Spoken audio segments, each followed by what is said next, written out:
Welcome to Finding the Frame. I'm your host, Xander Meller. This is the show where we practice discernment through dialogos. And today I have with me Matt Habermehl, who I met at the Conscious and Consciousness Conference in Thunder Bay.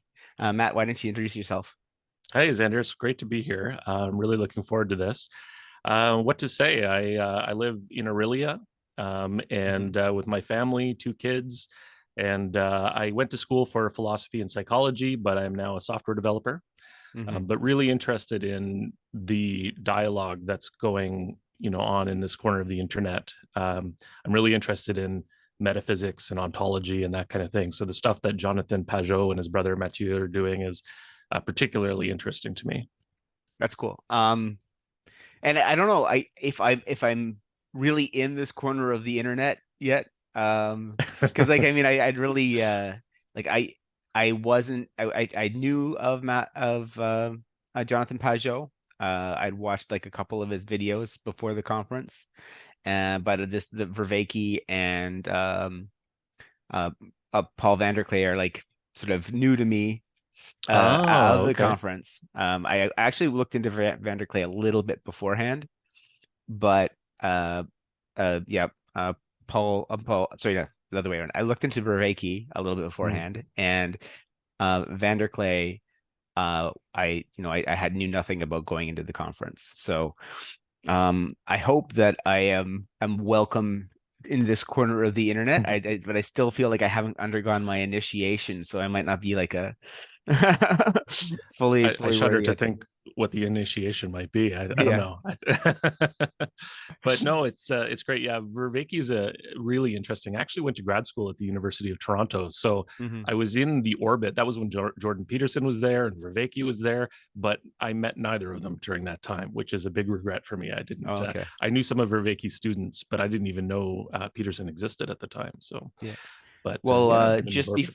just before we started recording, I was talking a bit about going to mass, and I really like the mass at St. Mary's parish in Ottawa, which is online. It's quite beautiful. It's put on by the Companions of the Cross, and it's same sort of story. Like I lived in Ottawa for years, and I wasn't Catholic at the time, and I never really I never went there. Now I'm really enthusiastic about it, but that time of my life has passed. So Do I you mind have if I ask you about that, Xander? I don't want to just pop this on you, but do you mind if sure. I ask you about because you lived in Ottawa three years ago? Is that right? I sort of we escaped COVID from Ah, okay. right. So it was really about 2 years. I guess it's almost 2 years, or yeah, coming up on 2 years ago that we moved to North Bay. So That's interesting. So what got you started? I mean, I'm still not a card carrying member of any particular religion, but I was quite moved by the Conscience and Consciousness conference and the people that I mhm. met there.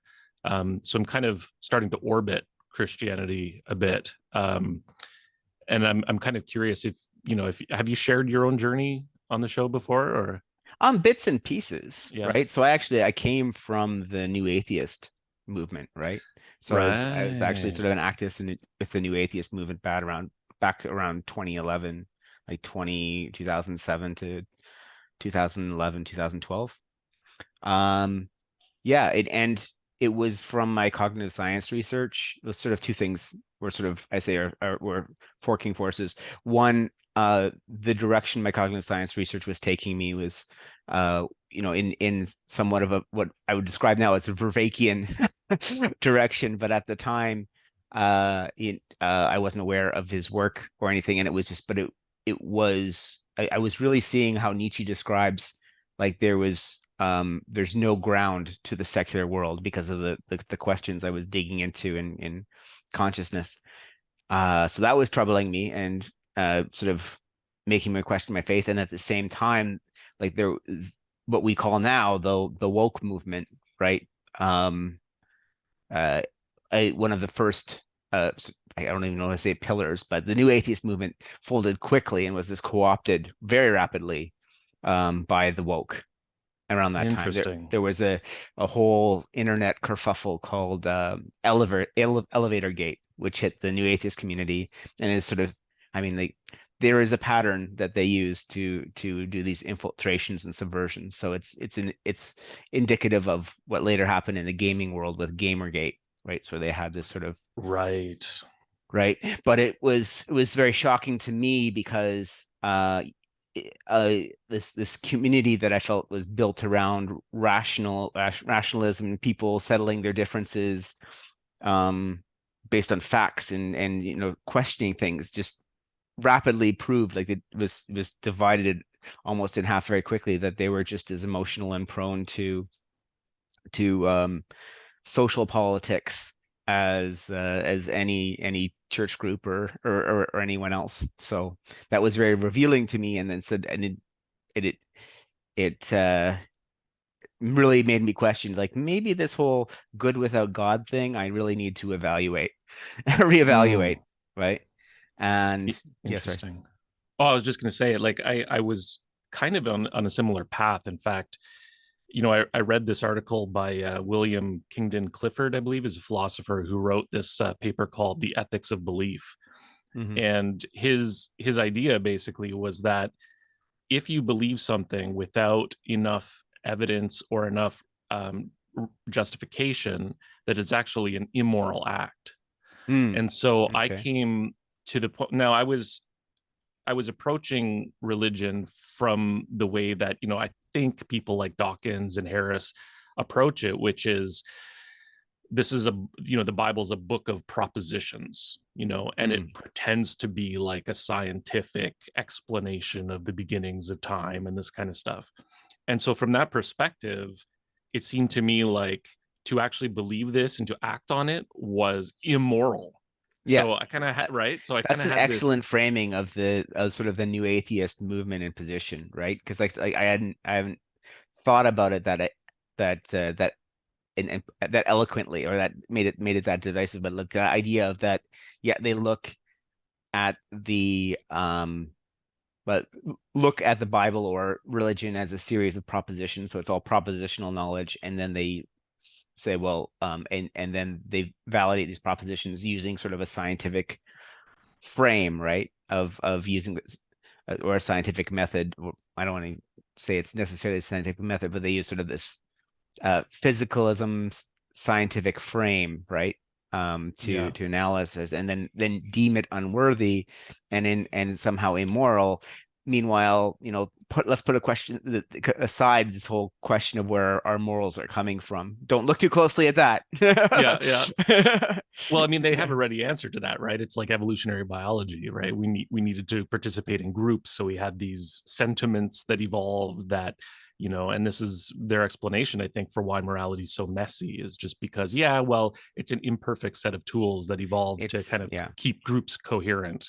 It's not that messy though, right? That's the whole thing is they want to make it messy, and well, this gets into the whole like wound of the Enlightenment that I feel like really needs Mm. to be healed at this point, right? That there's that and a lot of it comes from sort of that sort of world of thinking. But I didn't actually get all the way to Christianity, so I'll just tell you a little bit more of my Oh story. yeah, yeah, yeah, Yeah, so absolutely.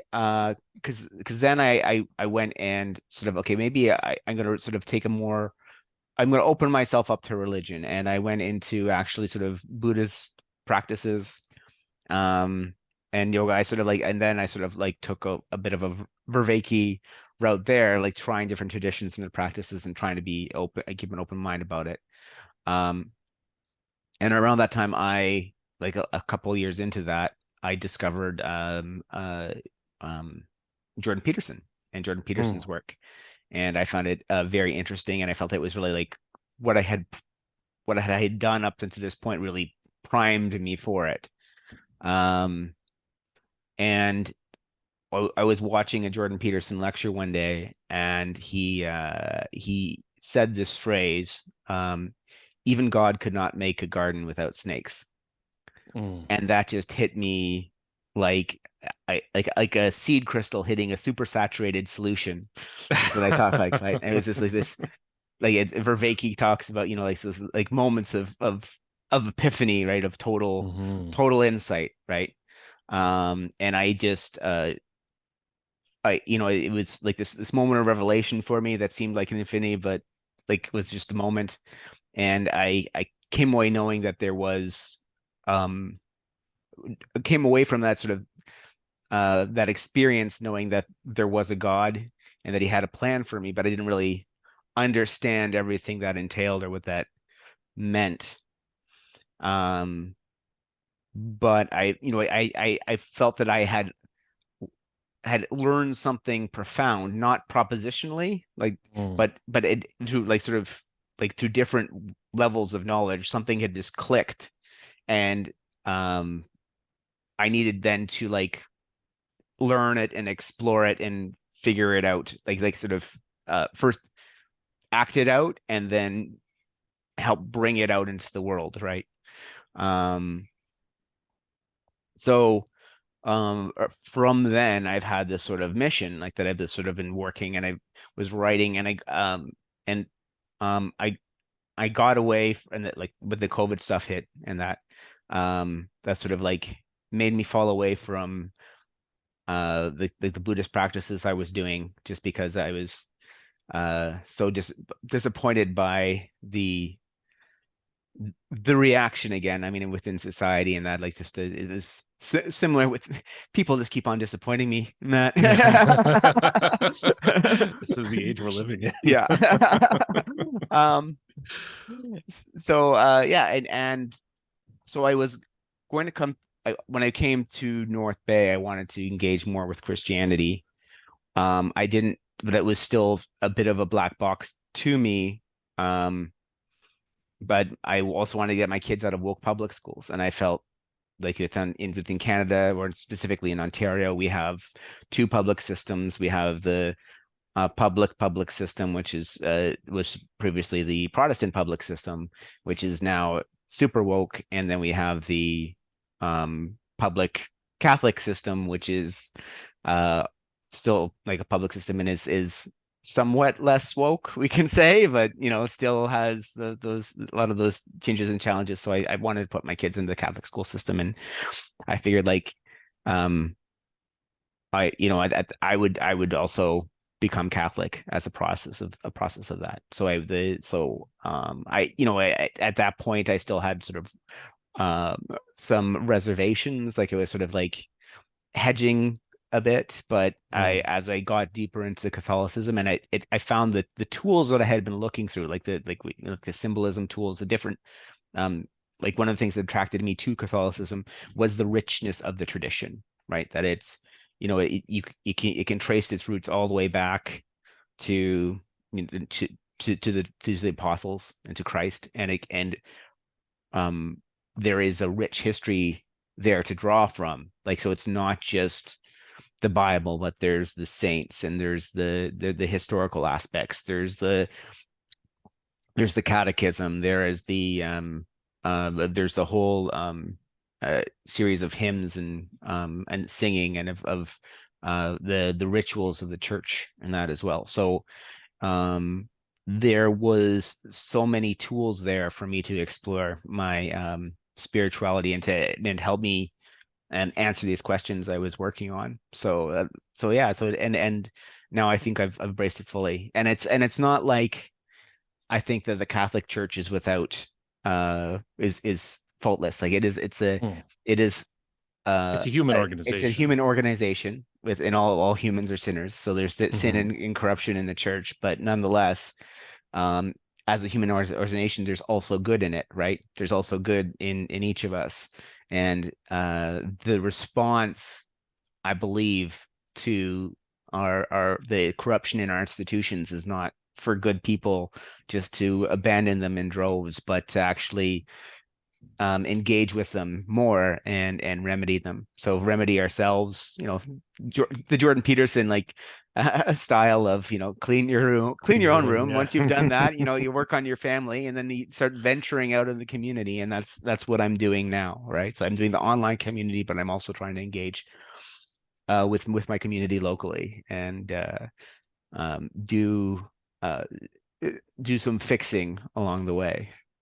Yeah, that sounds amazing. Yeah, what I've been impressed by looking more and more into Catholicism and its roots And interestingly, because of Jonathan Pageau, I've been comparing and contrasting the Eastern Orthodox and Catholicism as well, which is kind of interesting. I mean, they're very similar in a lot of ways, Yeah. and just some, very minor points of difference. Some would probably say they're very important, but Yeah, there's some to pretty my big mind, they're minor. stickling Yeah, theological points that I find now, but it's yeah, but there's more similarities. And it's weird because it's, because they separated so much earlier than there is between the Protestant and Catholic yeah, divide, right?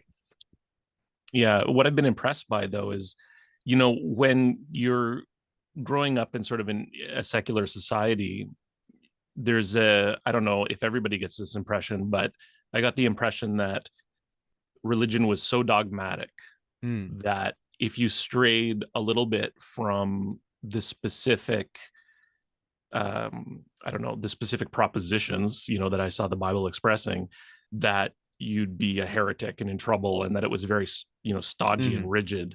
Yeah. But the more I look into it, the more I find that that's not the case. Like, you look into Saint Augustine, for example, an amazing philosopher, and these people are grappling with stuff, Yeah. and they're doing it in a sincere and honest way that to me is very, I don't know, it's exciting, but it's also, it draws me in, Yeah.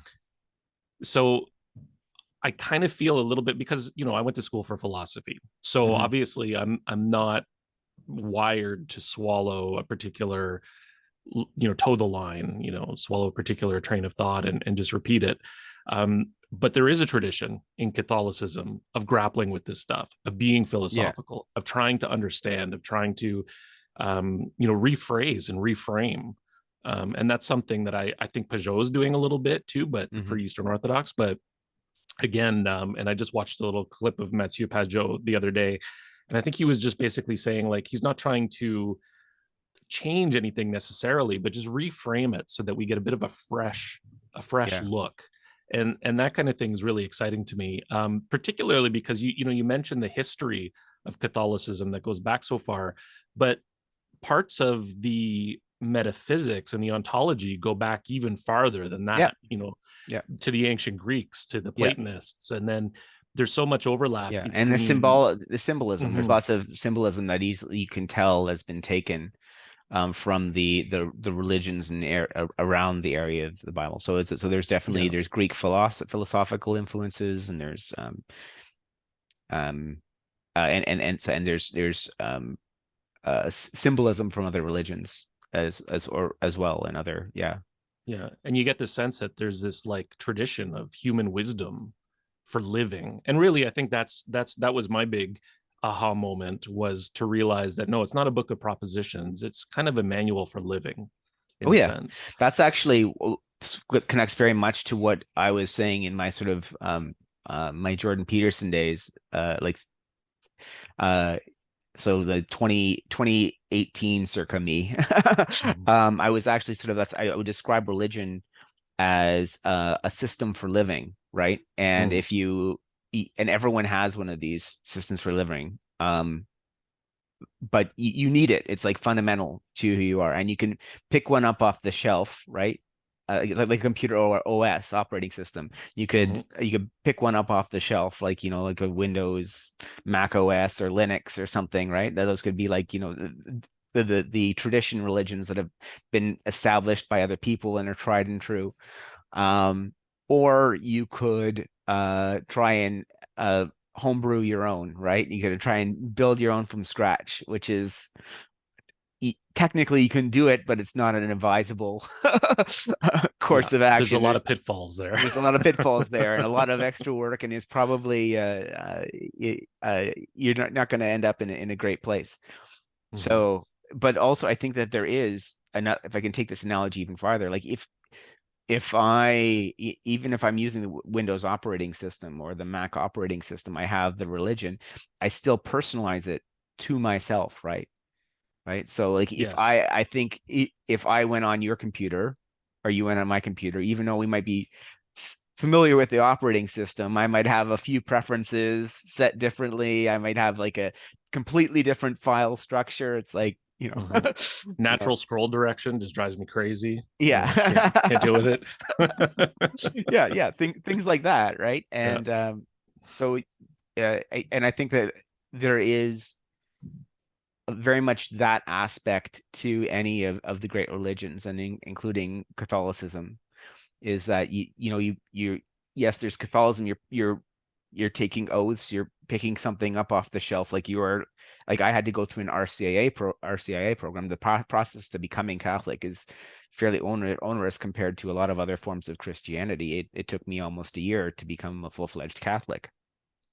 And I had to do like studying, go to weekly classes, go to attend mass, go through various rituals. But then once I become Catholic, there's still lots of other things that I have to do, right? That like, now it's opened up to me. It's like I got the operating system running. I still have to there's a lot of questions and things that I have to do to sort of personalize it to myself, right? There's certain obligations like going to mass on Sunday, but well, how much more do I want to go to mass? How like daily prayer? Well, what does daily prayer look like for me? How am I going to work that into my schedule, right? So it's going to so my form, like my Catholicism, takes on sort of a very personal form, and I ended up with a very personal connection to Christ, I believe. Yeah. Yeah. No, that makes sense to me. One of the things that I find so troubling about our current state of affairs is that our entire society has picked up the notion that we're all just atoms in the void. And I I think this is something that Yeah. the new atheists kind of are pushing a little bit, right? It's like there's no meaning to anything, but we're fine with that. We'll create our own meaning. Well, But that's not working. yeah, that's the danger to but that's the road to something more dangerous. And I feel uh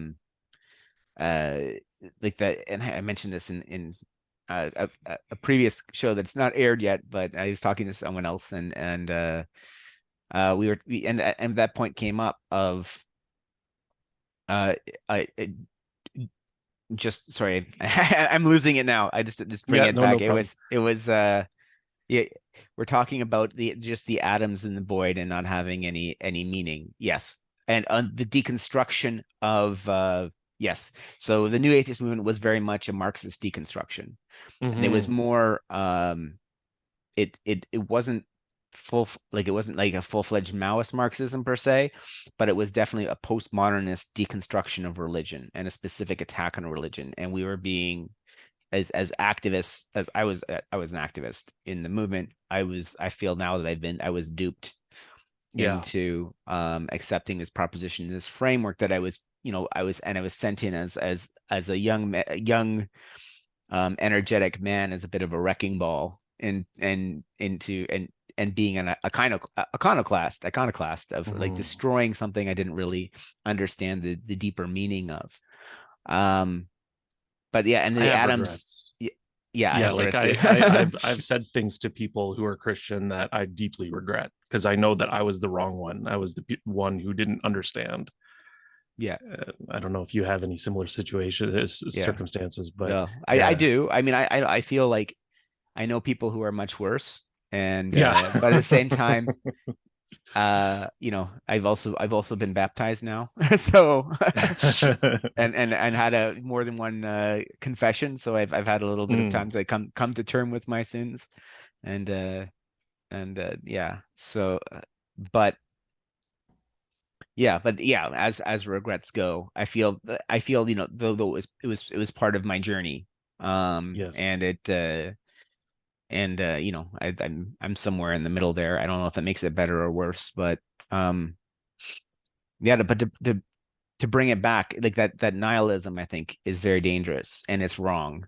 Hmm. And it's the invitation to something once much worse. And I have talked a bit about, not on the podcast, but thought theologies and anti-theologies. So one of the things that I've really, if we talk a little bit more cognitive sciencey, and the purpose to things, I think that there is a meaning of life. The Vervaeke's big on the meaning in life, but there's a meaning of life, and it's sort of like a meaning of consciousness, and you can describe that in sort of an evolutionary purpose for consciousness. Like the reason we have consciousness to the degree that we do is that we can use it to do like our own discernment, our own process of discernment to solve this question of who we are. So the identity crisis question, the question of being, who are we, but also the meaning crisis, meaning like what should I do? What's the meaning? What are the meaningful things I can do? This question is first, it's an ill-defined question, which is one of the reasons the scientific method doesn't work, and we have to learn the scientific method. It's you need well-defined questions in order to use the scientific method. It's an ill-defined question, and also it's a moving target. It's a unstable equilibrium, or so it needs constant reevaluation of this question of who I am and what should I do, which is when not answered becomes the meaning crisis, becomes the identity crisis that we face. Our consciousness helps us resolve that, right? Because we as having intellects and being a Swiss Army knife of an animal, right? We have these loose instincts, so we can do all sorts of different things. We need to keep constantly reevaluating that question. Okay, who am I, and what do I do? So consciousness helps us do that, and we're conscious to the level we are because we've done something very cool that other animals can't. We can actually extend our consciousness out into the world by creating these distributed consciousnesses, which it's similar, but it's more advanced. Many ways more advanced than what was it called, the unisocial, and that's the wrong word. But the animals like ants and termites stuff, like right. There's something social insects, right? They can make a collective consciousness of the ants, but they only can make, there's only one way they can arrange themselves. We can arrange ourselves in all sorts of different systems, right? Just based on what the pressures of the world and that are on us. So and we do that through dialogos, right? And what I just want to say is these self-regulating conversations that we can have. So it allows us to make the relationship self-regulating. And once I take it, and when we have these self-regulating relationships, Matt, and what my goal is here is that that we're doing this discernment. I'm discerning more about who I am. And if we're doing this right, you're discerning more about who you are. But the cool thing is that we're also discerning about what we're doing here, right? So we're gauging each other, and we're improving. We're making a better podcast. We're making a better show for the audience. And that third thing that we're doing, where it's like the relationship between us, which allows us to build and regulate the meaning being problems for institutions or distributed cognitions, right? So for a marriage, you have a husband and wife, and they have this a dialogical relationship. So they have an opposition, so they have different perspectives, but they have, through a dialogical relationship, they self-regulate that relationship, and that the self-regulation of the relationship also becomes the self-regulation of the family, right? Of it solves the meaning problem and the identity problem of the family. So why the family's here, and what the family should do, and what's important. And like, more Vervaeke language, like that helps you figure out, well, what's the relevance? It helps you find the frame of what we're doing, right? and this is why think you see this emergence even in more complicated systems than just, or complicated institutions of the family. You see this emergence of this sort of dialogue or polarity that emerges, right? You'll see it like in corporations, where you might have a board and a CEO, right? Where you have this dialogical relationship between sort of this person who's doing the operations and this board who's sort of doing this broad thinking, and they need to have a good relationship that regulates regulates the institution that they've created, the corporation. The same thing happens in politics, or should happen in politics. Unfortunately, I think there's been some spans thrown into the works, but ideally that even in countries where we've taken mechanisms or they've changed the political system to try and eliminate the idea of there being a right and left in politics, right? It emerges. There inevitably this sort of right-left politics emerges, and that again, it's this this oppositional system that I think if there's good dialogical relationship between the right and left of the politics, right, then it becomes an engine of discernment that that solves the being problem and the meaning problem for the country or the nation, right, or the province or the state, right. Then it becomes the regulatory institution that actually allows the smaller institutions to all come into alignment, right. So it's these dialogical relationships, and that's actually like to connect it to religion. That's how we discern Christ's plan in things, but then to bring it back into that language, that's the purpose of our consciousness, right. And another way to describe these dialogical relationships is loving relationships or charitable relationships. And this is what I think when people say or use the shorthand God is love, right, is really the answer. That's exactly what this is what we're talking about when we say God is love. God is the loving relationships. It's the regulation, the self-regulation of all your relationships. So as a Christian and as a Catholic, there's this tradition of Horarium that we don't really hear about that much, but it's about setting up good habits in your day, right? So establishing a schedule or a habitual life. You try and refine your days so it has this habit. You have these habits, these patterns, these schedules that you follow, that prayer is included, but such that you're loving everything that you do in your day, that you have this loving relationship. So there's still work, there's still things that need to be done, but like for example, I just went out, like after I came back from mass, I went out and clean the driveway from the snow, right?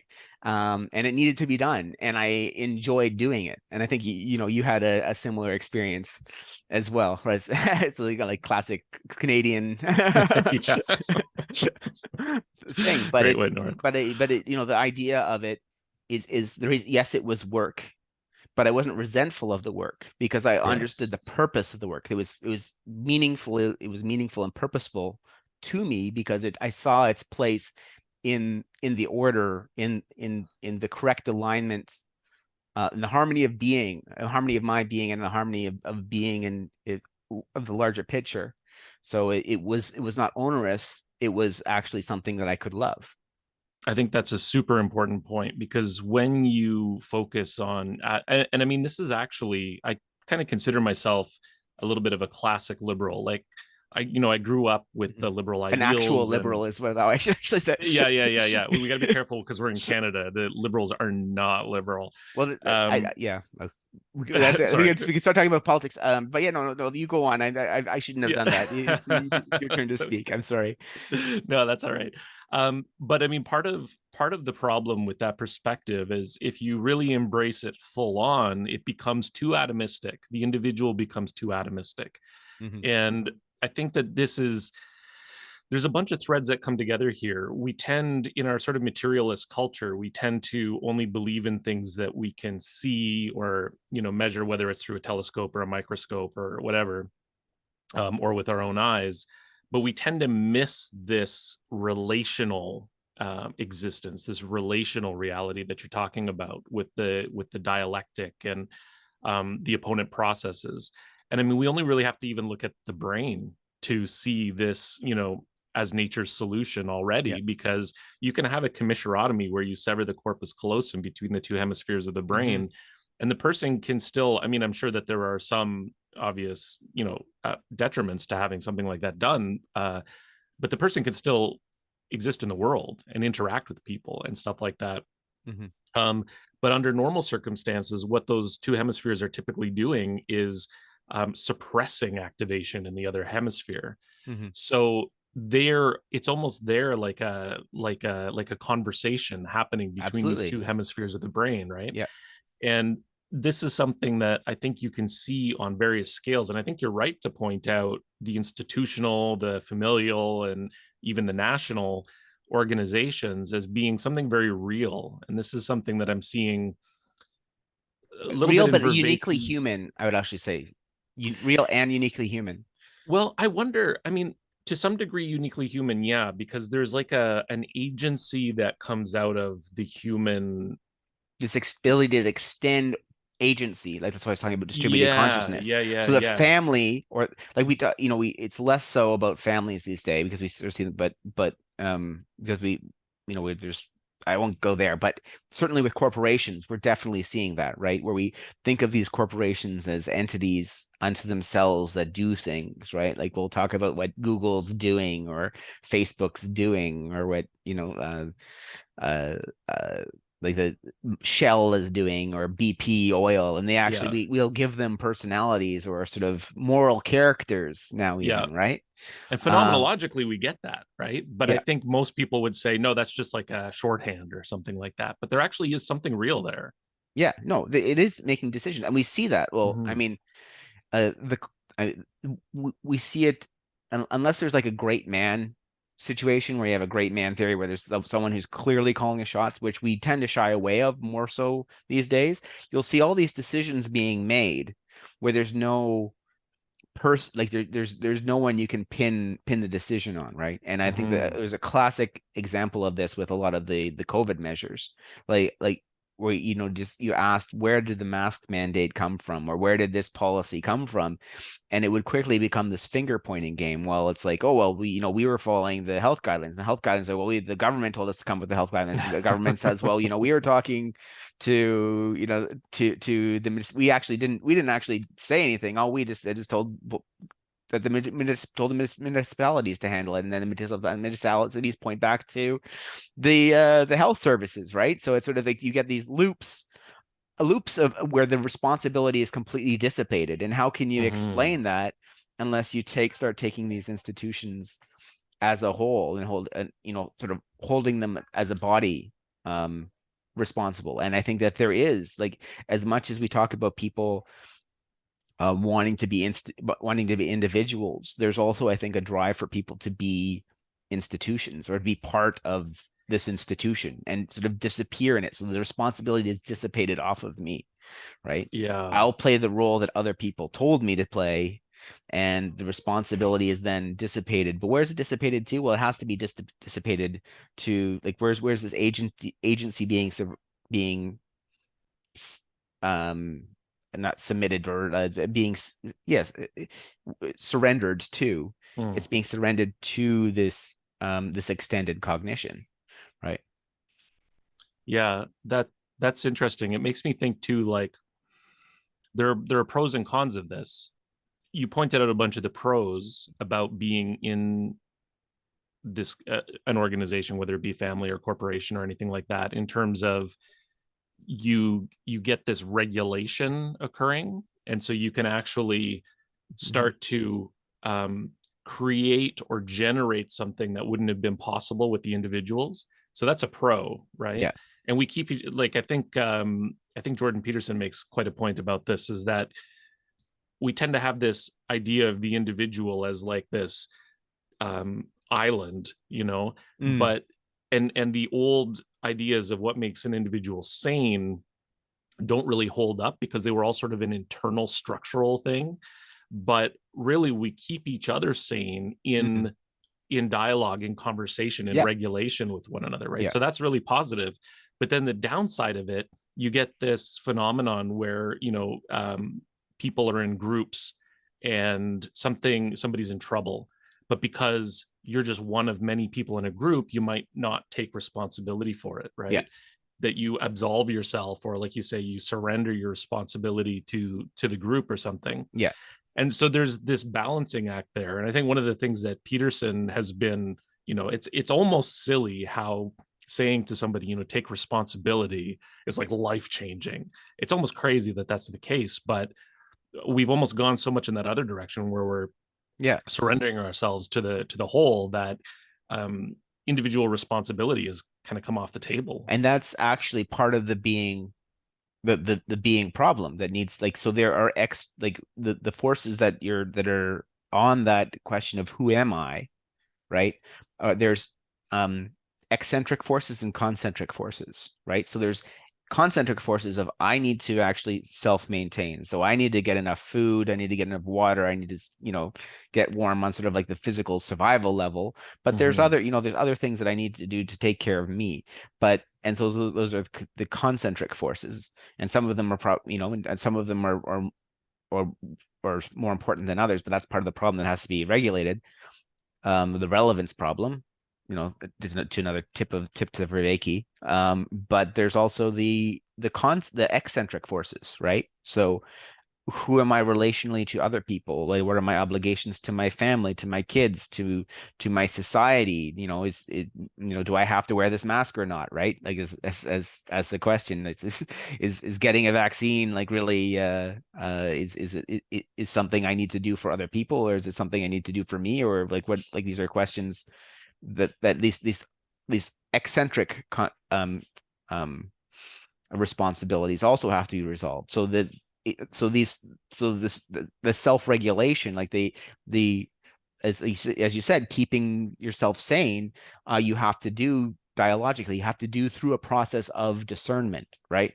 And I think that discernment is sort of at the end of the day, consciousness is designed to do discernment, right? It's the most fundamental form of reasoning that we have, because the evolutionary is this discernment process. Dialogos is a higher form of or refinement, or a tool for discernment, right? Right. So it's as what Vervaeke would call psychotechnology, right? Right. And it's such a powerful psychotechnology that when when humans develops linguistic ability and sort of and uncovered this dialogical process of not just using consciousness for self-regulation, because I think that other primates and other animals have degrees of consciousness and have degrees of this ability to self-regulate through discernment. They have a faculty of discernment. It's the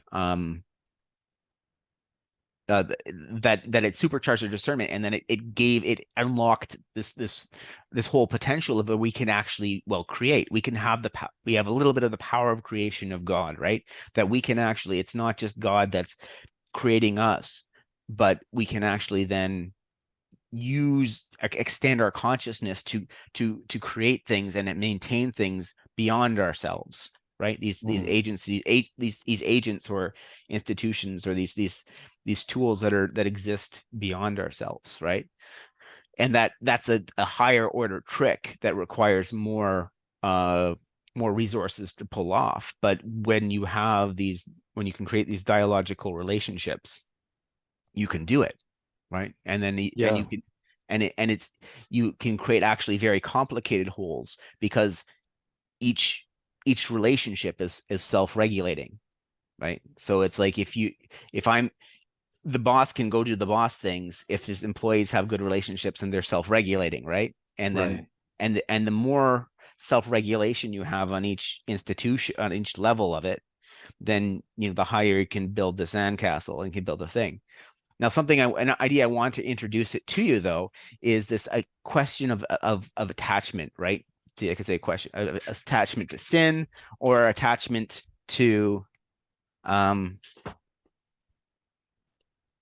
attachment to what I call false hopes, or bad faith. So these are the things, that the possibilities or the potentials that we need to let go of, because they're like the part of that self-regulation. So these are the potential obligations, or the potential desires that are not ultimately not potential, that won't survive the process of discernment.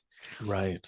So I may want to eat candy all day, but if I do a little discernment, I'm going to figure out that eating candy all day is not in my best interest.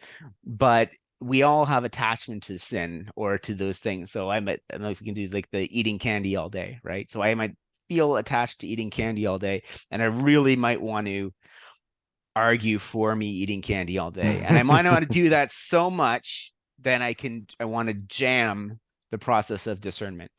And I can do that becoming antagonistic. And this is the difference. This is when the love breaks down, the charitable relationship breaks Yes. down, because I'm no longer participating in discernment. I'm no longer meeting you in the name of Christ. I have my own agenda, and that's to It's win ego it all. driven. It's Yeah.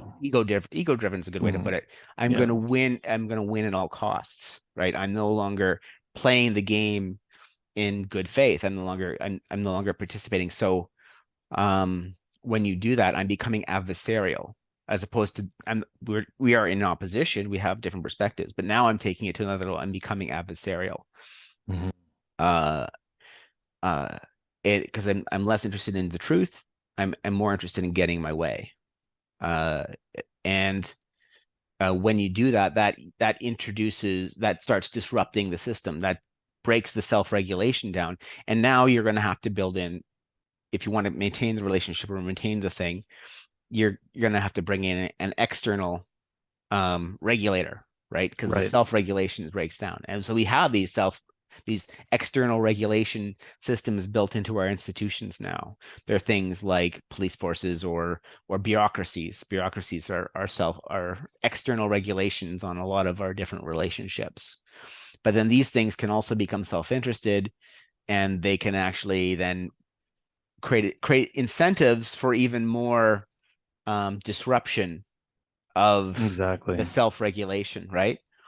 And I think that's and more of a need for that. And so because of that, I believe that there has emerged where there is a need, then there'll be something uh to Satisfy result it. to satisfy it. And Mhm. that so there is psychotechnology that is developed that is anti-theological. So what I was saying that I would describe, we talked about this process of discernment and dialogos. I would call what we the psychotechnologies that facilitate that are tools to aid that are theological. And then the anti-theological technologies are that which disrupts discernment, and dialogos being a major tool of discernment, right? And there's multiple reasons for that: increasing the need for external control, also just in general, people who are um, who are in an identity crisis or a meaning crisis, which will be the result of you disrupting their discernment, are easier to manipulate and control, right? Because you can Mhm. either control them, but you can also guide them by the hook emotionally, right? So you can actually say, well, they're angry and resentful, so it's like, and that guy's the thing you should be angry and resentful at, right? Or this thing I'm giving you is going to be the solution to that problem. And because there's no discernment on them, they'll have no. It's not even that they they're going to make a rational decision to trust you. They have no choice to trust you because you disrupted their ability Yeah, to they're discern. hungering for that external regulator, Yeah, right? And when you right. come along and say, "Hey, I've got some external regulation," they're like, "Yes, please sign me up," Yeah, yeah, because they're floundering otherwise.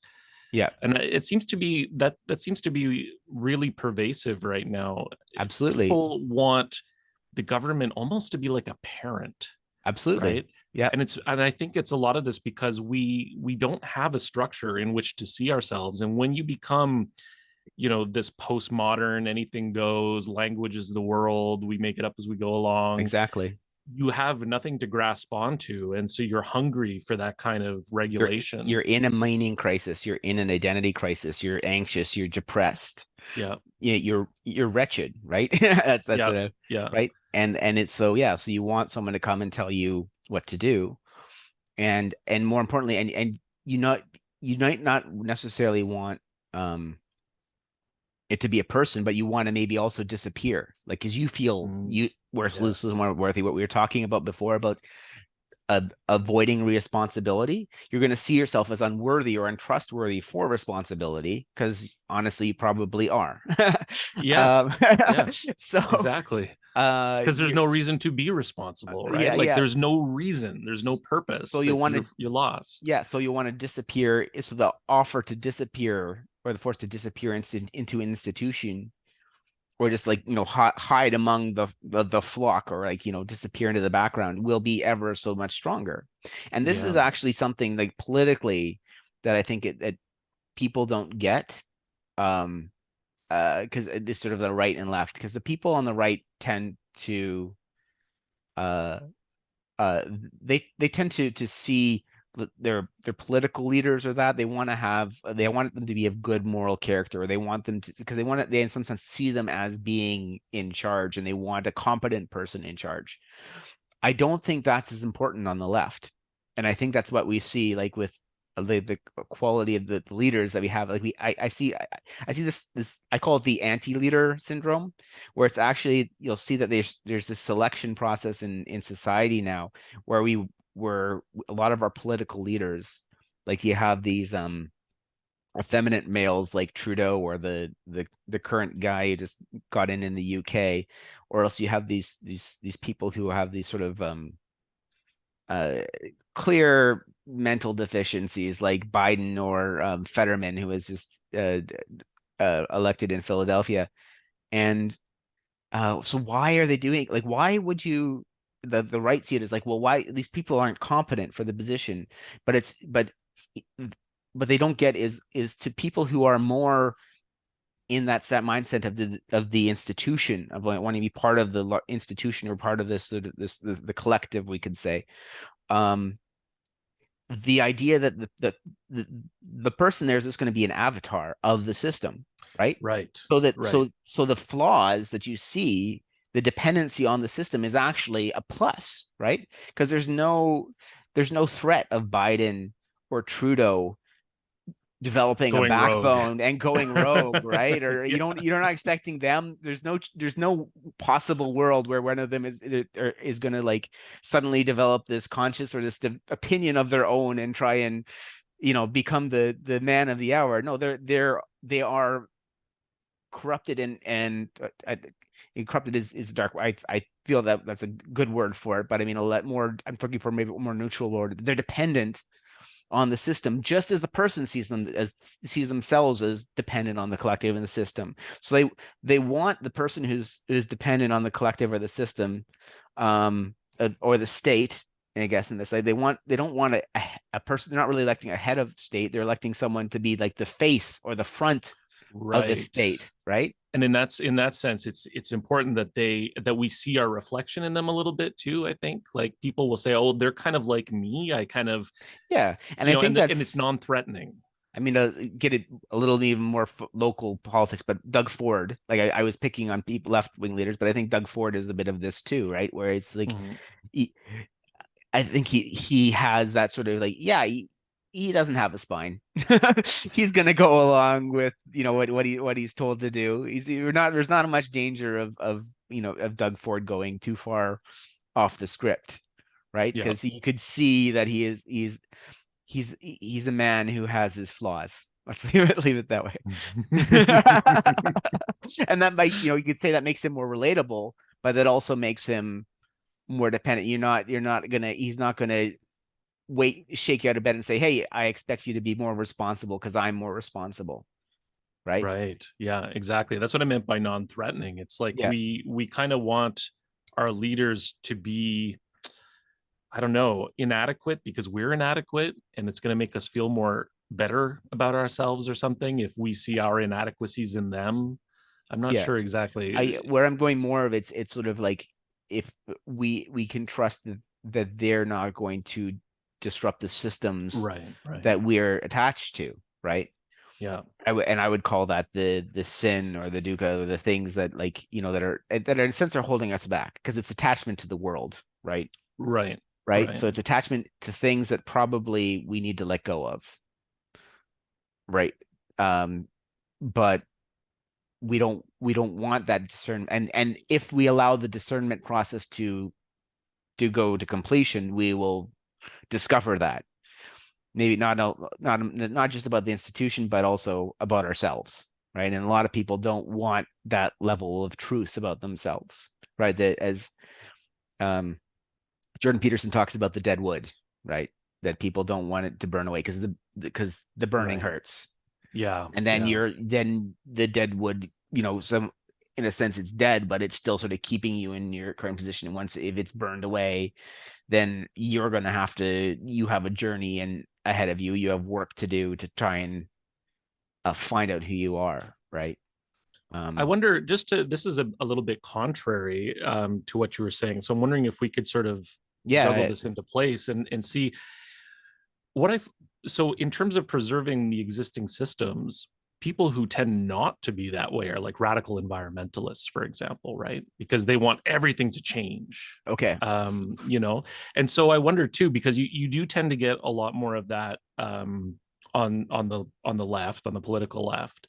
So I wonder if we can make sense of that component of it, because I mean, as Jordan Peterson says too, like people who are more attracted to the left wing tend to be more open to experience, a little bit more adventurous, you know, rule breakers instead of rule followers, this kind of thing. So how can we square that circle a little bit? Oh, I can totally square that circle. Okay. Okay. I mean, that squaring that circle is really what came out of the Thunder Bay Conference for me, right?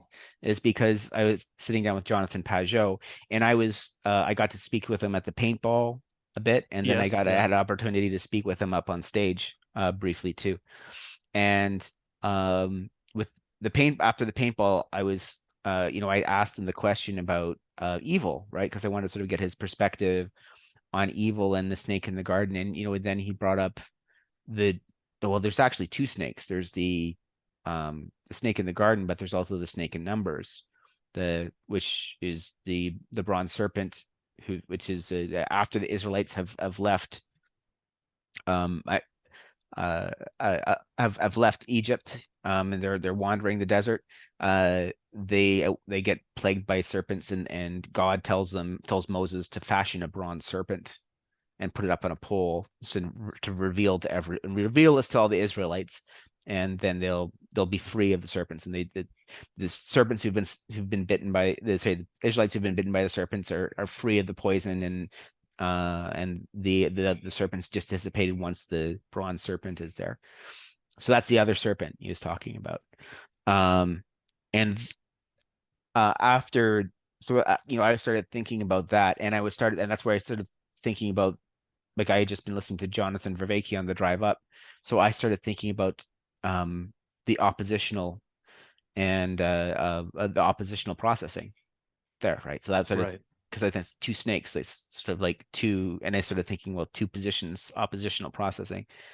And well, part of it too was like he had talked about, when he was explaining it to me, he talked about grabbing the apple, that if the problem that was not that the tree of knowledge of good and evil was there, it was that at that time Adam was forbidden to grab it. So there would have been a time and a place that God wanted him to grab the apple, but it was not that time and place, right? So he grabbed the apple in the wrong way, and that grasping, I would have been listening to Vervaeke's talk on oppositional processing, right, where he talks about, because you talked about the left and right brain, which is a great system for oppositional processing, but another system within our body that uses oppositional processing is our grab reflex. So when I grab and pick up these earbuds, that's actually a fairly hard problem to solve, and it doesn't actually go to my brain because mechanically I'm designed to do oppositional processing.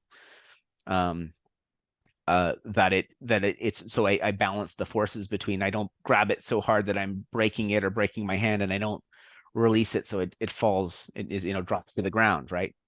That grasping is a form of oppositional processing. So when he was talking about grasping the apple in the right way, I thought about oppositional processing, and I started to connect it to the two snakes.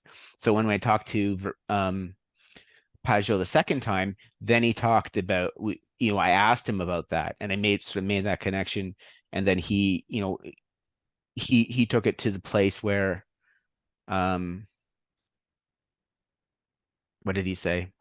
Yeah, so the grabbing, he started talking about concentric and eccentric forces, and he said, and after I was done talking to me, he said, you really need to watch my video on the right and left in Christianity, right? So after that, I heard that, like, okay, well, he's scheduled that they're going to have these talks the next day, and Pageau gets up, and he's he's supposed to give a 101 on iconography, but instead he starts giving his talk on the right and the left in Christianity. And I can tell that he's giving it to Vervaeke because he wants to have a conversation with Vervaeke Right. on this, right? So then they have their conversation together where, they connect the right and left in Christianity to oppositional processing with Vervaeke, and, Vervaeke's excited about it.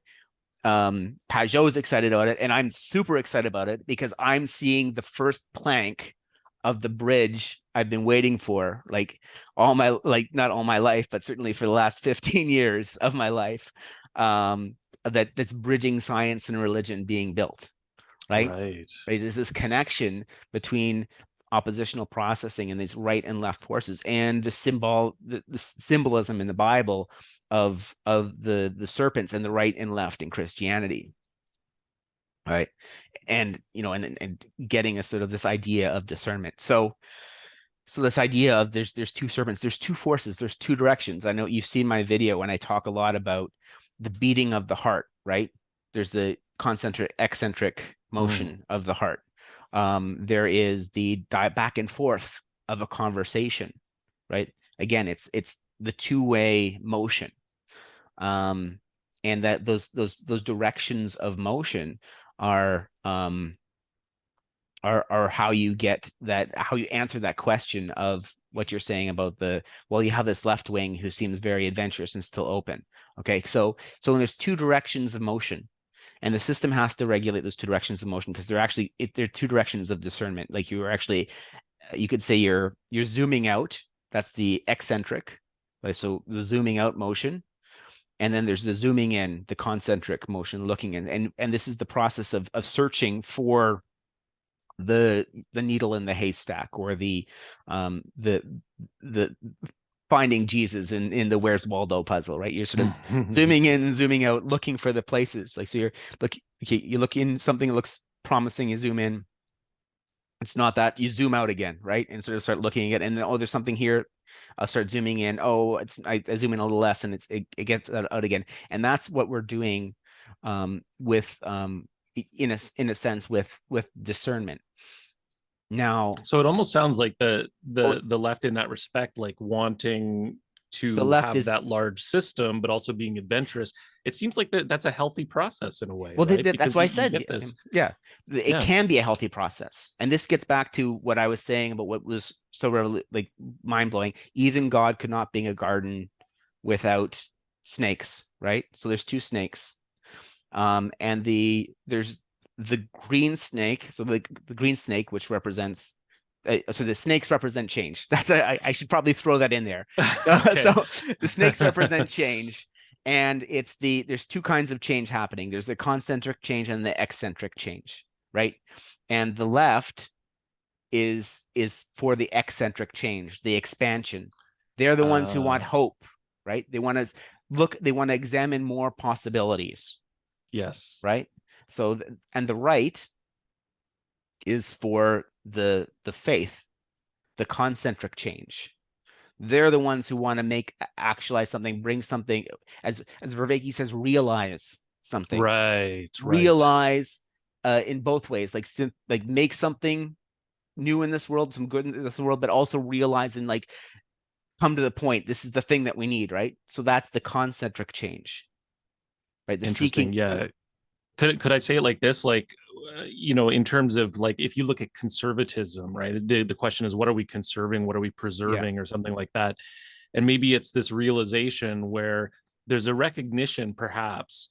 And I think I'm trying to remember who said this recently, but it struck me as pretty good, that there's a recognition that, no, things aren't perfect.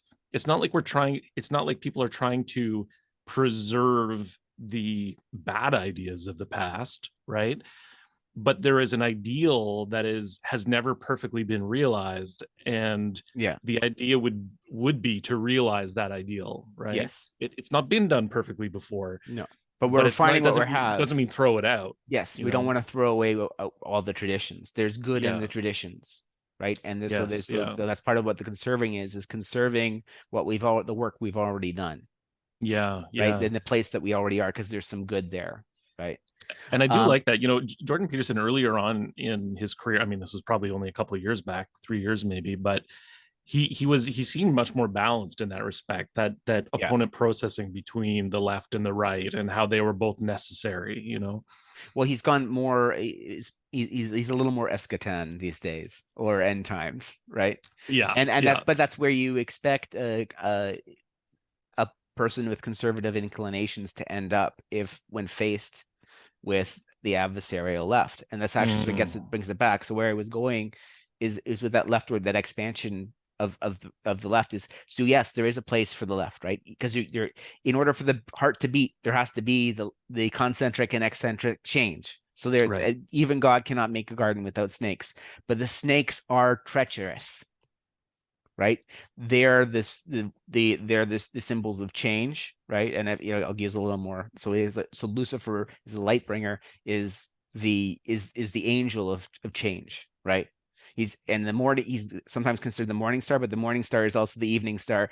Hey, philosophy majors. hello, Frege. Yeah.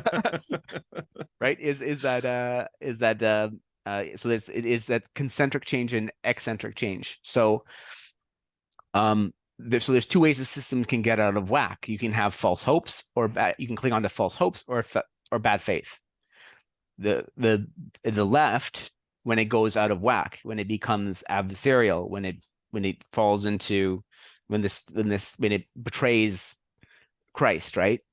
It goes off on its own. It's flying off in the direction of false hopes. It's clinging on to crazy possibilities, right? Let's power our whole society with windmills. Let's run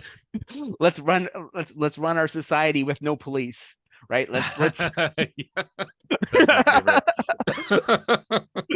Pathological optimism. Yeah. Pathological optimism is a way of describing it, right? And that's because that's what it goes to, is this idea of like, oh, we'll don't criticize anything, because criticizing is part of that sort of process of discernment in the other direction, right? Right? It's like, don't reveal that any of these possibilities are false. We want to hold on to all of these possibilities, no matter how crazy, no matter and we feel they're good, right? So that's the sort of the John the Shapiro thing, facts don't care about your feelings, but on the left, Right. feelings don't care about your facts. They don't want your facts. we like our pathological optimism, right? And that's where those environment, like, and that's where your crazy environmentalists in that come in, right? The eco justice types and so forth, right? Is that they're off following the green serpent, and this what I would call is Gnosticism. This is where the Gnostic cults come in. Yeah, that's interesting. I've actually only recently been looking into the difference between, say, Neoplatonism and Gnosticism, and it seems like, how would you characterize Gnosticism in that respect? Is it a I come from the James Lindsay school of okay. talking about Gnosticism. So he has a very negative view of Gnosticism. So also Gnosticism is a Christian heresy. So I tend to also have a very negative view of Gnosticism. Right. I haven't heard the positive case for Gnosticism, so I don't know if I can really give the balanced, nuanced position on Gnosticism. But But is it almost like the radical individualist perspective on Neoplatonism? It's like we take the Neoplatonist metaphysics, but we don't. Okay. So it's best understood with its converse. So let's bring on without the adversarial right. Okay, so we can see that the adversarial right is they're looking to hold on to bad faith, or to bad rules, bad traditions, or extreme stereotypes is another thing. So things that are that and because they can derive power from those systems.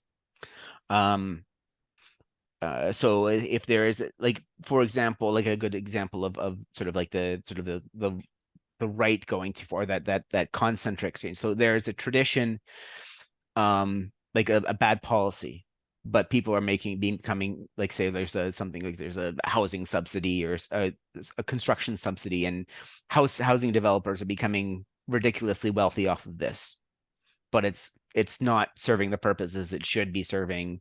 It's costing the taxpayers money, and it's actually disrupted the system. But there's going to be people who want to hold on to this because it's accumulating money and power for them, right? It's bad faith, it's bad policy, but they're attached to it because of. And this is actually a legitimate criticism of the right from the left, is that a lot of this conservatism is the conservation of power.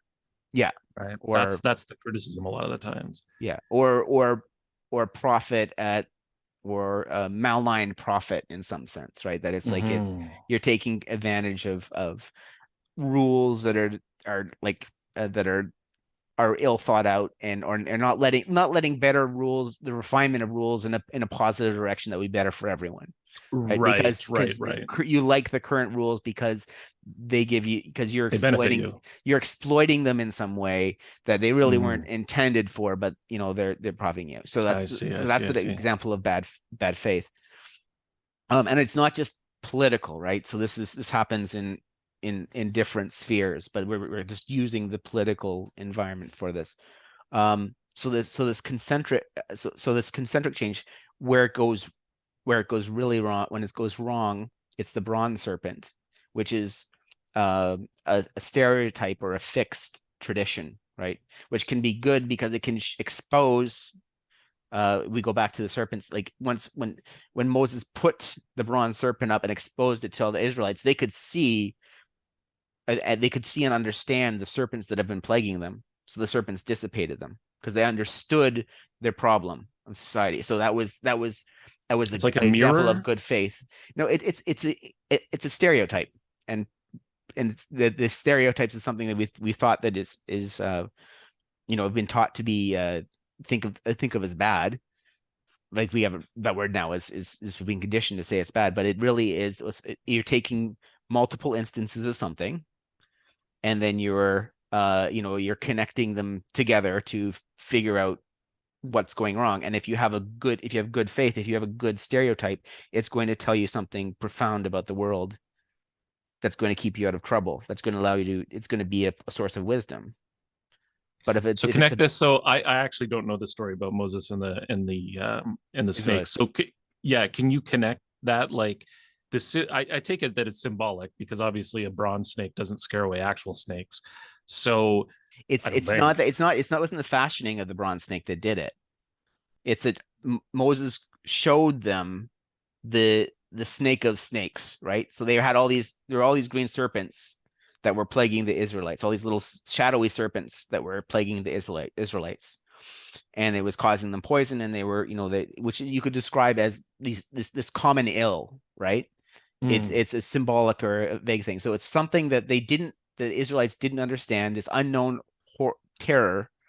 So God instructed Moses, this is like, fashion the bronze serpent. So how does he fashion the bronze serpent? He sees all the instances of the snakes. So he sees the snakes in different places, and he fashions the bronze serpent, a model of the serpent from many. So a model from many that's what stereotype means, right? It's a type created from multiple instances. So you have multiple instances of these serpents plaguing the Israelites. Moses fashions the bronze serpent, which is the good stereotype, right? It's the good faith, saying this is the good policy. You could say, if it was government, this is the good policy. This is actually the policy that's going to prevent the thing, or is going to help the people. And once we explain it, once they have that knowledge, then they can avoid the danger, right? Or this is what I meant by a mirror. It's like you're just showing people the type, the image, what's actually going. Not what's actually going on, but you're providing them a heuristic, right? Exactly. It is a heuristic. Heuristic is another way of saying it. That's a nicer word. Stereotype is a word I think that needs to be brought back, anything, but it's a heuristic. So the brown snake is the heuristic. Good faith is a heuristic. My daily prayer, or a practice, right? So faith is also associated with practice, right? So I pray every day. That's part of my faith. It's part of my practice, and it has benefits throughout my life, right? So the same thing here with the bronze serpent is, it's a heuristic, is a good way of describing it. So there's good heuristics or bad heuristics, but practice or policy, these are all other forms of faith, right? So yeah. Now where this can go wrong, right? So there's the inversion of the people who would take it to the extreme, right? So they actually take it to evil places, is the Hermeticism. So actually, and that's the other side, compared to the Gnostics. So actually, I didn't really say. So what the Gnostics want, or when the Gnostics go bad against Christ, what their drive is that they feel trapped by the judgment of Christ, right? Or they don't want the criticism. They want to have all the possibilities. They're talking about the Gnostics. They want a life without responsibility or consequence. They want to go on what's his name? Foucault called a libidinal freedom. So that's the freedom of the left, is libidinal freedom, which is the freedom to follow your desires and pleasures without consequence, right? Which could be sex all the time, or just like, I want to become a poet even though I'm bad at poetry. I don't want anyone to criticize my poetry. Don't tell me I'm bad at poetry. Yeah. But I'm just gonna do this without consequence, right? That's the Gnostic.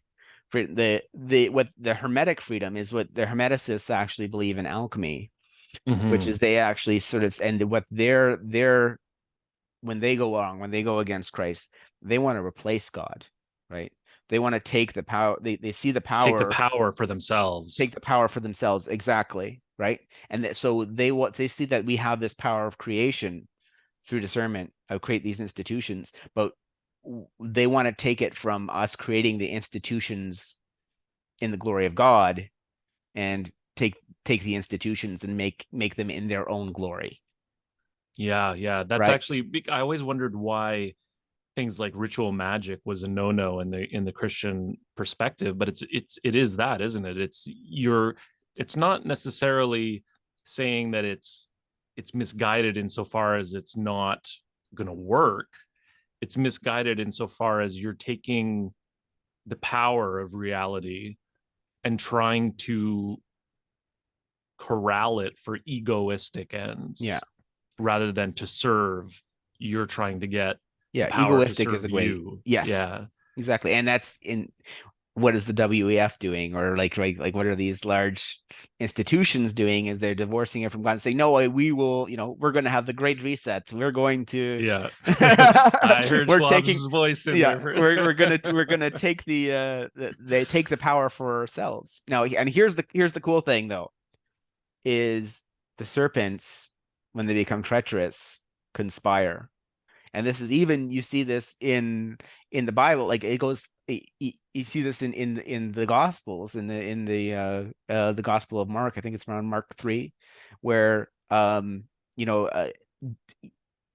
Jesus, when Jesus starts teaching, starts exposing himself, the Pharisees conspire with the Herodins against Christ, which is preposterous on some level, right? Because the Pharisees, for people, it was the Jewish, were sort of the Jewish hypocrites, like the revolutionary Jewish hypocrites. They were like the ones who preached the same morality as Jesus, but didn't really follow through with it, right? So they was very much of virtue signaling, and and very much talking about all these possibilities of the poor and the oppressed, and how we need to take care of them better, but not really actually doing it or doing anything of substance that actually helps these causes that they cry so loudly about. So they were the Pharisees, and they were always trying to cancel Christ, which is another connection, right? They were always trying to catch Christ doing something or saying something they could use to expose him as a fraud, right? Because they're sort of hypocrites themselves, and they want it, so they figure he's a hypocrite too, and we just need to expose him somewhere. Steal his power, right? Yeah. So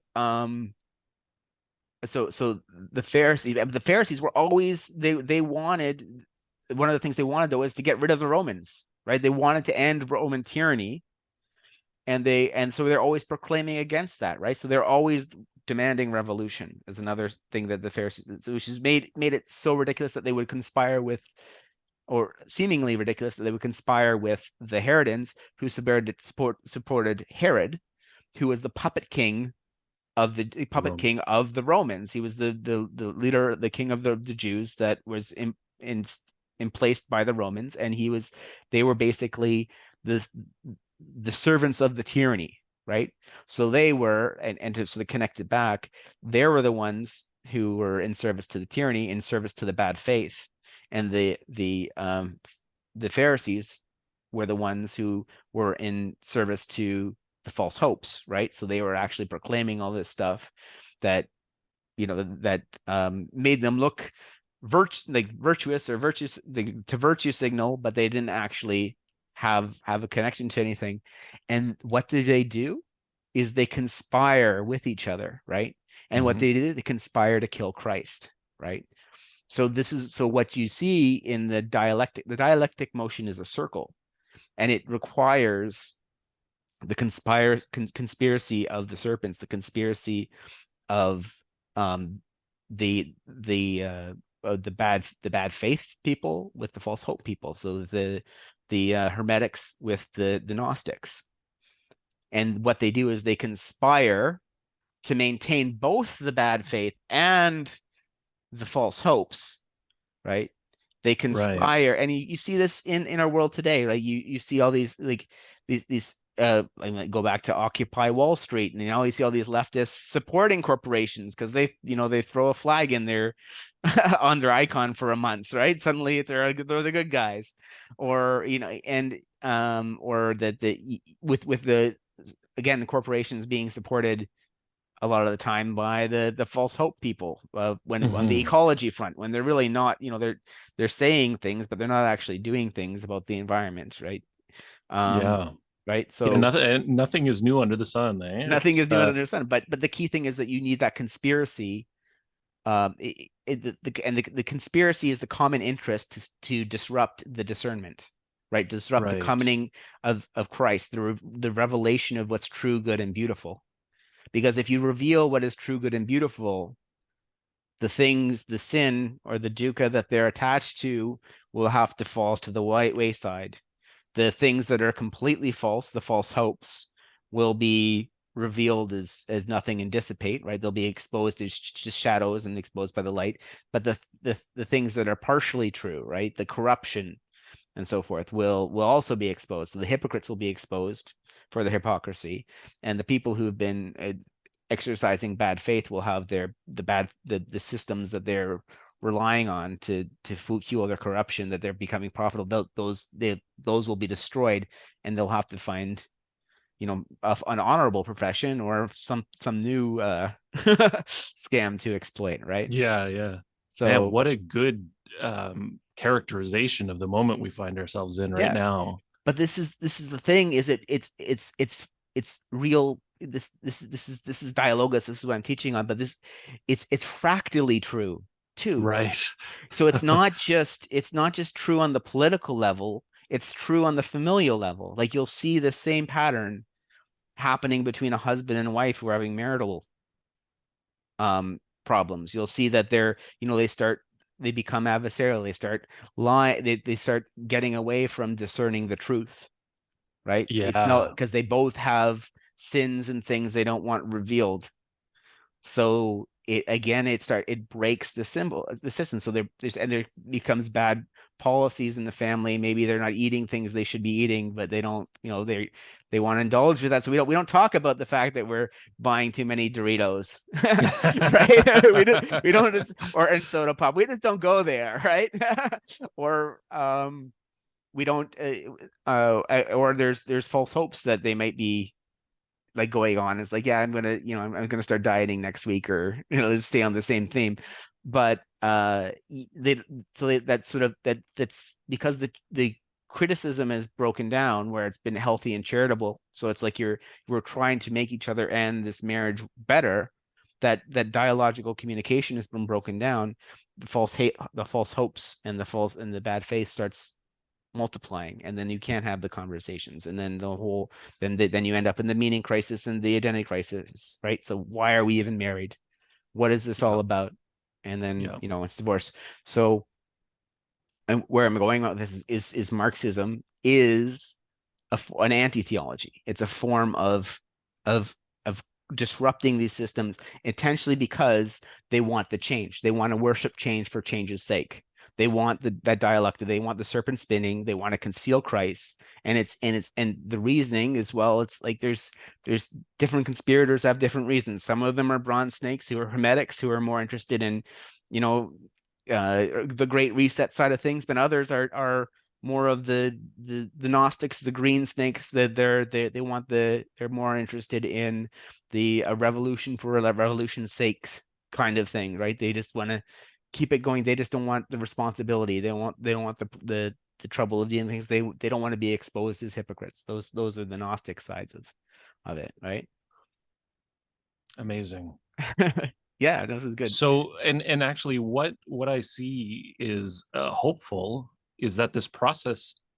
I mean, it may be too early to judge, but the process seems to be working sociologically. Like, yeah, we're starting to see. I think. I mean, this conversation might be an example of this, but we're starting to see the people returning to the idea that no, look, we have to commit to working together to hash this out, which is I think what you mentioned before about love. I mean, that solves it, right? Yeah, And the loving relationship. John Vervaeke said something amazing. Rebel Wisdom had their last campfire, and the video with him and Schmachtenberger was just outstanding. And one of the things that Vervaeke said, just as an offhand comment, was about love. And he says, too many people think love is an emotion. It's not, right? And this is something that I always struggled with too, is I didn't realize, like when they said love is a commitment, our society says love is an emotion, it's a feeling, right? No. Yeah. But no, it's a commitment to truth, and a commitment to truth with the charitable. It's a relationship. It's a charitable relationship. Perfect. That's a good way to say it. Charitable relationship. Yeah, and that's why it's translated in the Bible. Like I get to the 1 Corinthians 13 it's that whole section is about it's quoted as the hallmark sort of section, the mushy section about love in the middle of it, but the whole that whole chapter of the Bible is about oppositional programming, oppositional processing. Opponent processing. Yeah. Vervaeke corrected me. Opponent processing, and it's and it's and how it works through dialogos, that dialogical relationship, right? So you need the hope, you need the faith, and you need the charitable connection between them, right? And if you want to talk about neural networks, if you want to do oppositional processing, if you want to find the frame, you need the hopeful network, which is the flexible network, which is going to be sort of like more loosey-goosey in its evaluations. This might fit the problem, right? This could be a solution. And you need the faithful network, or the rigid network. Yeah, the judgment in some sense, right? Like a generative adversarial network. I don't like the adversarial, because I'm using it. I that's sort of like one of my keywords to describe the bad relationship, because they have to be in opposition to each other. They have to be opponents, right? So the faithful opponent, who's going to be the one bringing the discernment, sort of the Jordan Peterson taking the responsibility, clean your room up here, the bucko, right? Network, who's sort of judging, who's in a sense criticizing and the other network, but it has to be loving, right? So they have to both respect each other's, listen to each other, but also be listened to. So and that's what you do when you hook two networks together in oppositional programming, is processing. In opponent processing, is you have they each take into account the evaluation of the other into their own evaluation, and that's what hypercharges the discernment. That's amazing. Yeah, the neural networks, like the GANs in particular, is such a wonderful metaphor for that, right? And they call it a generative adversarial network, but really it's exactly what you're talking about. It's opponent processing. It's one thing saying, how about this? And the other one going, no, not quite good enough. And then that one takes it back and says, how about this now? Well, kind of getting better, right? Yeah. And this is like a single system, but it has within it this opponent process. It's a good metaphor. Yeah, I don't think it's a metaphor.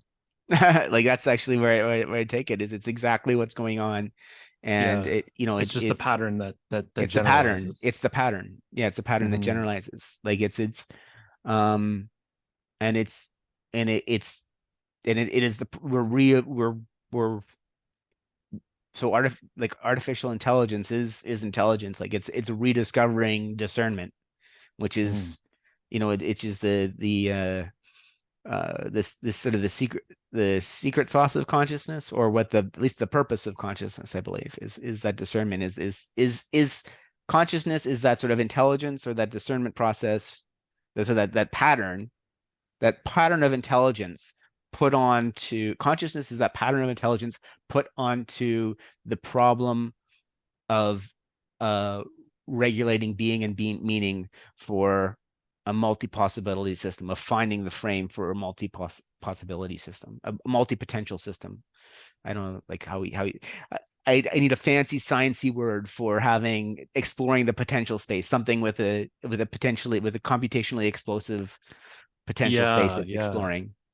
There's got to be something like that. I feel I'm like it's sh- on the tip of my tongue. I'm sure it will be created if it has not already been created Yeah, yeah. if by someone.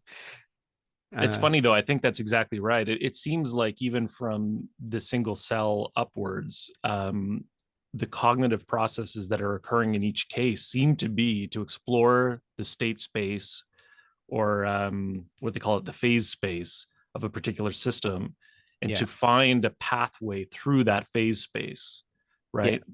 That is the pathway in which that organism exists, yeah. in the next step. You want to know something really cool? Just done Yeah. this like this. Like I've been playing with this, and this needs more explanation. But we can talk about sex gametes, right? And then Mm, exploring the evolutionary potential space, right? And how evolution looks like it's intelligent, right? Because yeah.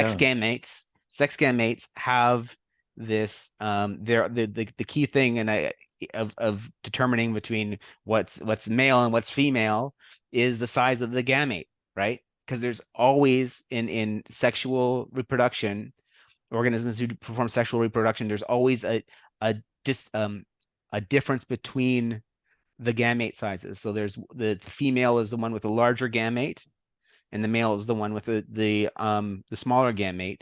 And you have these so you have two opponents with with two positions here. You see what I'm getting at? And Mhm. they go through this loving relationship. Kind of a um negotiation in a a way, right? Yeah. negotiation, yeah. Yeah. And so I think that, there's probably like the elements are there for opponent processing, and that could potentially mean that we're seeing um intelligent or even consciousness on a deep time scale, working on the evolutionary potential problem space, right? Yeah. So you could actually make it like, needs to be fleshed out more. But what I there's the think you're height of going in I the right but the direction. hypothesis that I'm going with is that we're seeing is like an explanation for intelligent design, or of intelligence in evolution, Yeah. emerging at a very fundamental level, to explore a potential space, the potential space of evolution. So again, it's like another place where we could actually have, like, I'm excited about building this bridge. We can have a reconciliation of sorts between, it's like, the creation and intelligent design people. It's like you're saying, well, it's evolution and blind random blah blah blah blah blah. How could why does everything look like it's created intelligently? It's like, well, actually, there's intelligent processing at a very low level. That's that's Yeah. that's It is gaming a the kind of intelligence that's yeah, unfolding there. yeah, Yeah. yeah. I wouldn't actually even say kind, or even it is an It is intelligence. intelligence. It is Yeah. intelligence. Yeah, it's Yeah. No, I following think that that's pattern. absolutely right. Yeah. Yeah. Yeah, Yeah. I don't think we need to hold that the world was created, 5,000 years ago with a magic wand in yeah. order to see intelligence Again, but in the world. Yeah. that gets to the like, 'cause I think that there's going to be bad faith and false hopes, that they're going to be Mm, have to let go on different sides. And there's lots of right. religious people who don't believe that, because there's, again, that whole fractal nature. When Jordan Peterson, and I'll endorse this too, says the Bible is more real than material facts, is more real than the world, right? That's what we're talking about. Is it could be real on the sort of the time scale, but it's also it's real in every moment. And it's Right. real because it's the problem. That regulatory thing that we do has to be done in every moment, sort of like with every breath. Like that's what I was talking about with that. It's a moving target. It's an unstable equilibrium that requires constant regulation. So what's Vervaeke's 3 R's there? The relevance, recursive relevance realization, or I might have the order wrong, but those are the 3 words. But that's it. And so those that's a description of the dynamism of eternity. That's the description of the dynamism of dialogos, and that's what's practically real. That's why the biblical story is true for every moment of my life, and has an application to every moment of life, has an application to my life as a whole, and has application to all these all the people I meet and all the things in the world. And that's what makes it more real than just the fact that I have earbuds on my table, right? Right. Yeah, and I mean, one of the things that Peterson really hammers on too is that reality is made up of patterns, right? And I think that this is probably where he's going with that more real thing, is if you have a pattern that is sort of the mother of all patterns in a way, right? Yes. A pattern that keeps appearing at all different fractal levels, at all different scales, at all different Yeah. time and space scales. Yes. What you've captured there is in some sense more, if patterns are the basis, if patterns are the real things in the world, then what you found there is a pattern that's more real than any instance, of a particular pattern. Absolutely. Well, I actually got to take my kids to a movie. It's like balancing the hierarchy of being, and like we go straight from that's surely more important. From blowing snow to having this great conversation with you, Matt, and now I got to go back to balance some family life, and those external and those concentric and eccentric forces. So I think we're gonna have to wrap this up, but it's been an amazing pleasure to do this with you. Yeah, and you've given me a lot to think about. There's certain things that you've mentioned that I think are going to have to percolate for a little while, but absolutely. But I really appreciate that. It's great to talk to somebody who's so insightful. Thank you. Yes, we'll stay in touch, and and I guess we'll end it there. There's 2 things I like to say at the end of every podcast, and that is residuum revertetur and viva Cristo Rey. I don't speak Latin, but the one is Spanish, one is Latin. The first one is the residuum revertetur means from the remnant will come from the remnant will come revival, right? And it's something that Christians have been saying since early Christianity, because like this isn't the first time the churches have become corrupt, that the society has lost its way, and it succumbed to paganism is how they put it, either, or Gnosticism and Hermeticism. But as long as there's a faithful remnant, there will be revival, right? Like a fire will rekindle, right? That's that residuum revertetur, and that's what I see sort of coming out of this movement, right? Is there a restoration of the church, and there's been a wound that came from the birth of the Enlightenment, and we can heal that wound and have have good things come again. So that's the residuum revertetur, and then the viva Cristo Rey is Christ is King. Beautiful, right? Xander, thank you so much. Yeah, thank you.